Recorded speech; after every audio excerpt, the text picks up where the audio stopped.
Pinkertons Ghosts is a horror anthology podcast by Superversive Radio, with no affiliation with any detective agency, person, real or imagined, or the dark forces of Outre Terre. It is not intended for children.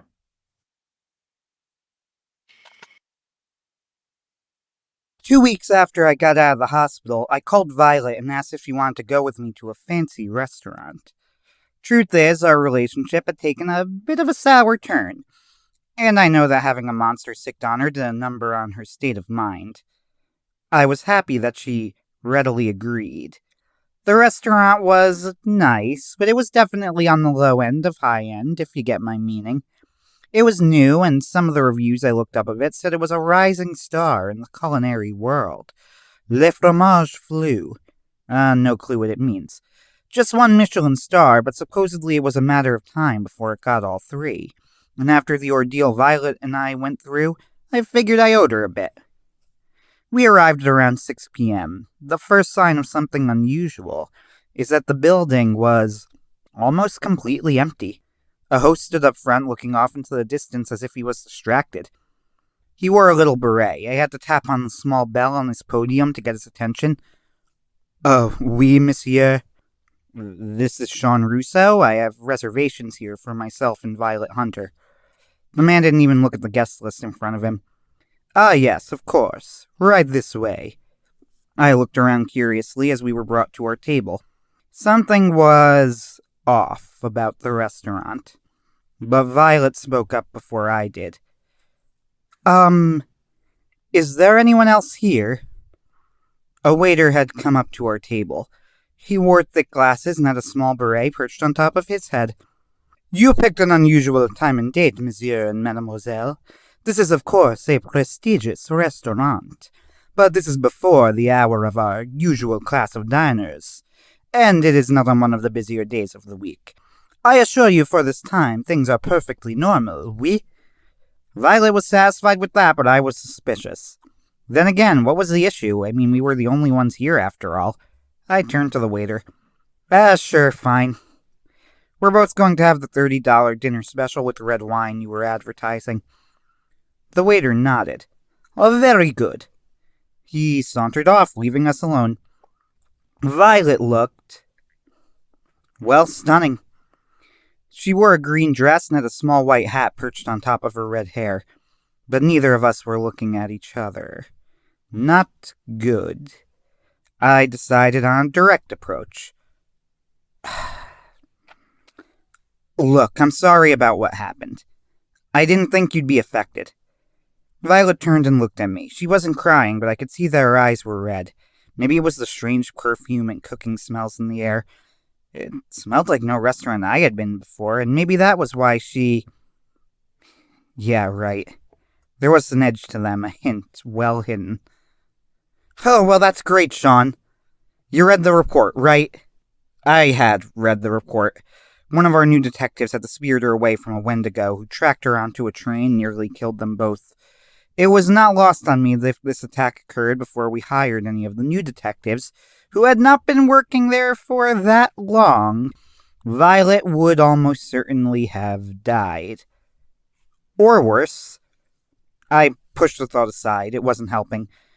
Look, the first thing I did was tell Control you were in danger. Oh, well, when I could get... Violet put her head in her hands, but before she could say anything, the waiter arrived.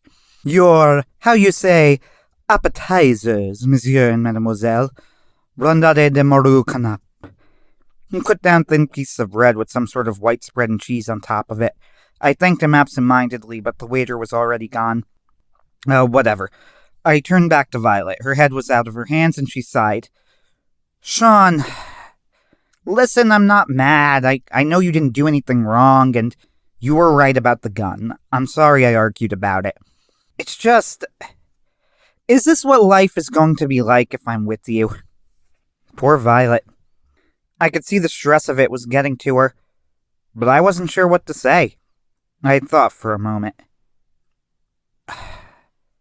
So what are you saying? Well, as she was speaking, I absent-mindedly took a bite of the appetizer, then dropped my bread in surprise. I sniffed it, and then the oil provided for dipping. Violet blinked at me. Is something wrong? I stared at the bread again and said slowly, Violet, take a bite of your food. Violet looked at me funny but took a bite, then pulled back her hand in surprise. I looked at her. Right? The bread was rock hard. I mean like biting into solid rock. I swear I thought for a moment that I had cracked my tooth. I yelled over to the kitchen for the waiter's attention and he rushed to the table. Is everything quite all right, monsieur? This bread was hard as rock. The waiter bowed. Oh, my sincerest apologies, monsieur.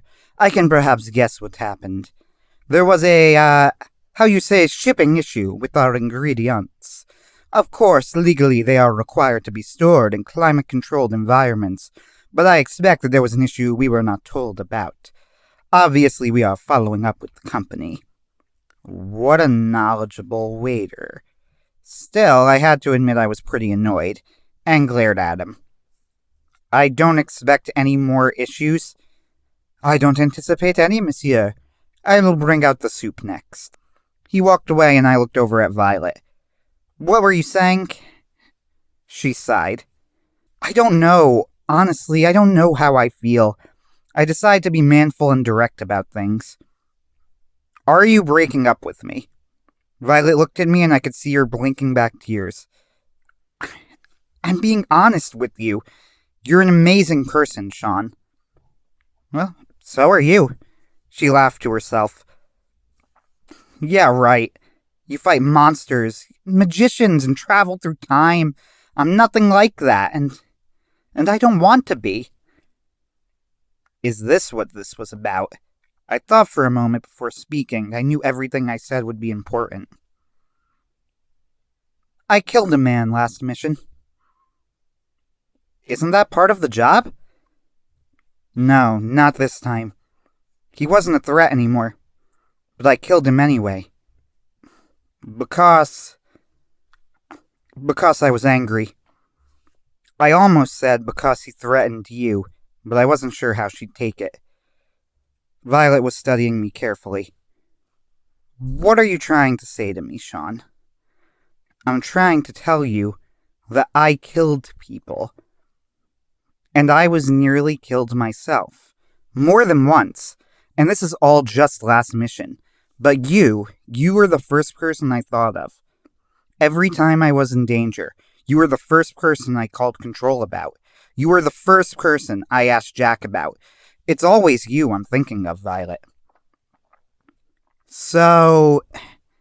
I reached over and grabbed her hands, and she didn't pull away. Violet, not everyone needs to be in the middle of every battle. You are very important. The soup, monsieur and mademoiselle, said the waiter loudly, and I pulled back quickly, as he plopped the soup in front of us. Enjoy! Violet was looking at me, and this time there were too many tears for her to blink back. She reached down to her purse and grabbed a tissue, and we both laughed as she wiped her face. She looked at me and smiled a watery smile. I'm afraid for you too, Sean. Then help me. Wait for me when I come back. Violet went for a bit of soup absent-mindedly, then shrieked and threw her chair back. I stood up and ran over. What happened? Are you okay? The soup! I looked over at her soup and my jaw dropped. Staring up at her from the middle of a bowl was a single human eye.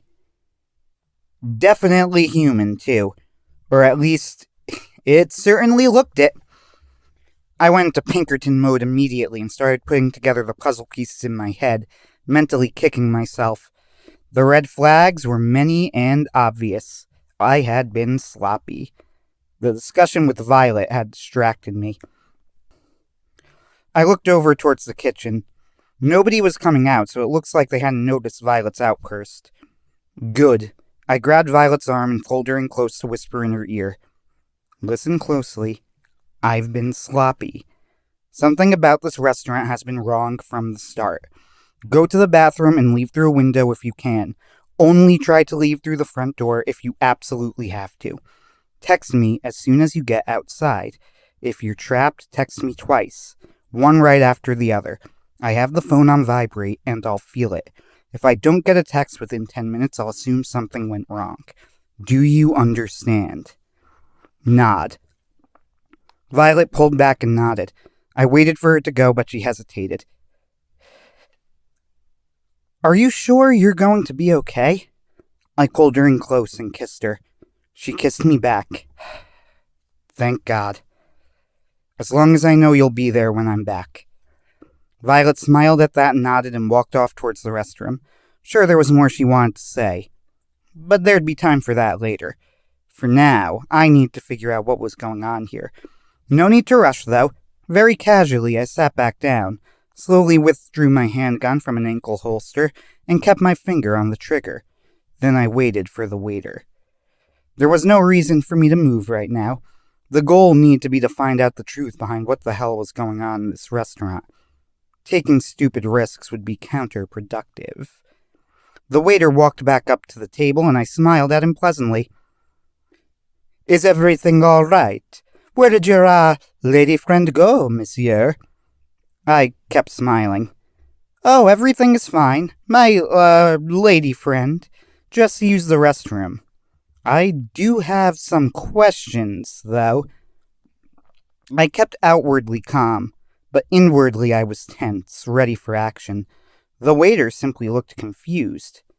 What questions do you refer to, monsieur? Oh, nothing ridiculous.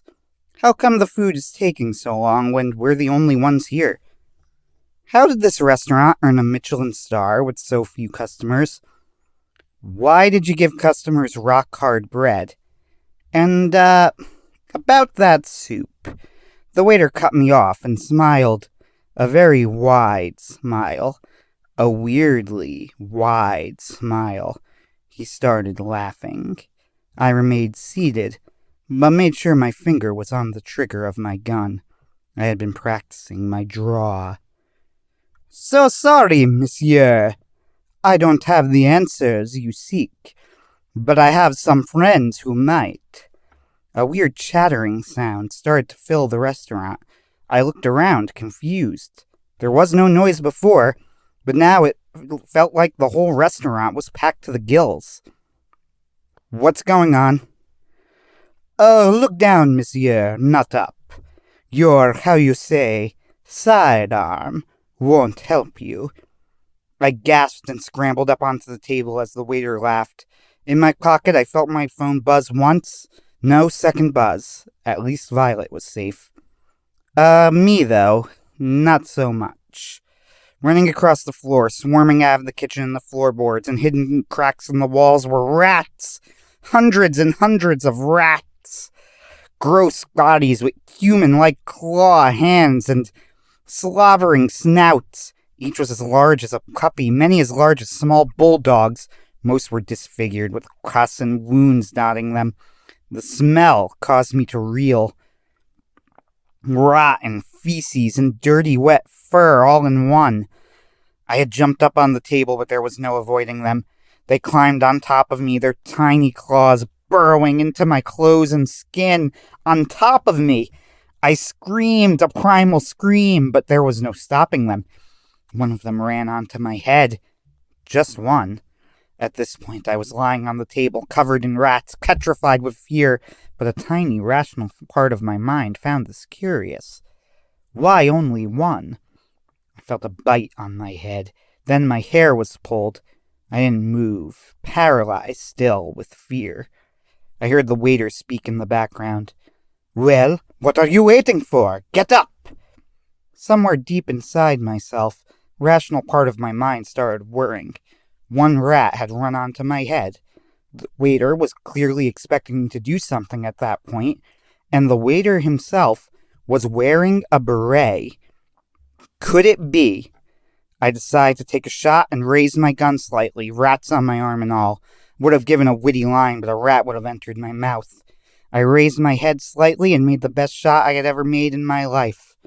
The beret flew off of the waiter's head. Sure enough, a bloody rat fell out as the waiter fell, stunned, backwards onto the ground. He shook his head and looked around, then started tearing up. Seeing someone else stuck here with me and seeing my guess proven right roused me.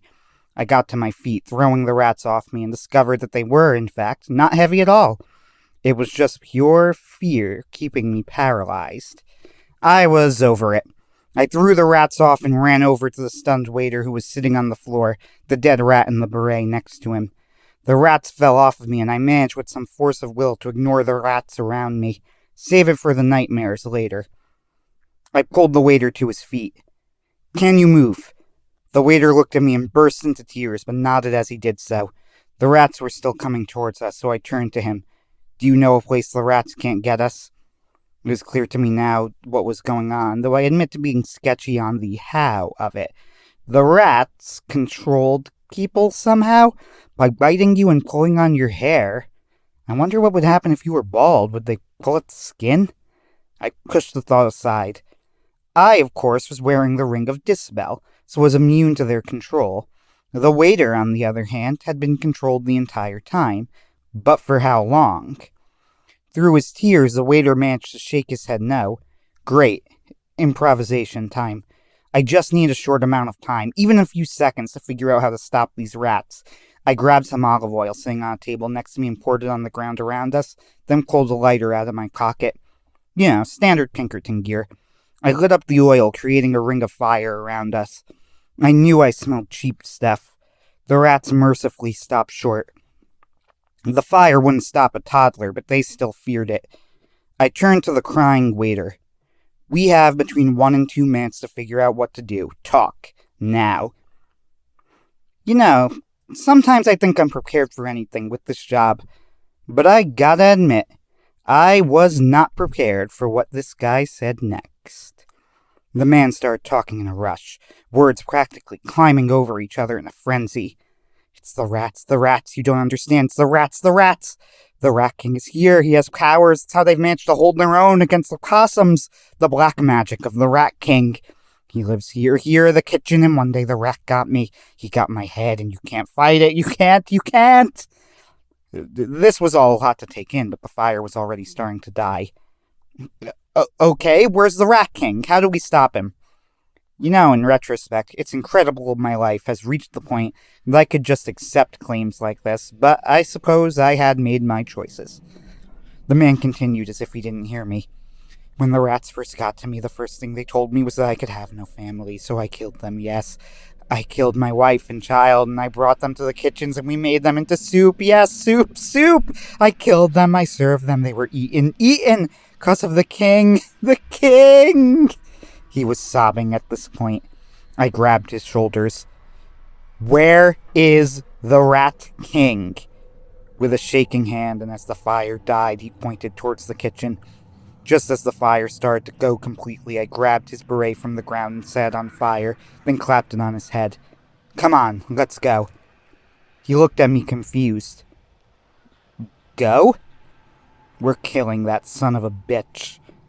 I thought for a moment the man would argue with me, but he set his jaw and nodded. He grabbed me and led the way into the kitchens, the rats following behind us like a tidal wave of fur and teeth and scratching claws. When I entered the kitchen, I stopped. There, in the back of the kitchen, saying in an open pantry door, was a grotesque, gigantic rat. It was horrifying. It was disgusting. It was not a rat. It was a rat. It was a representation of rats, wearing a rat-like mask, like a man wearing a mannequin. And despite the ring, a voice slithered into my brain.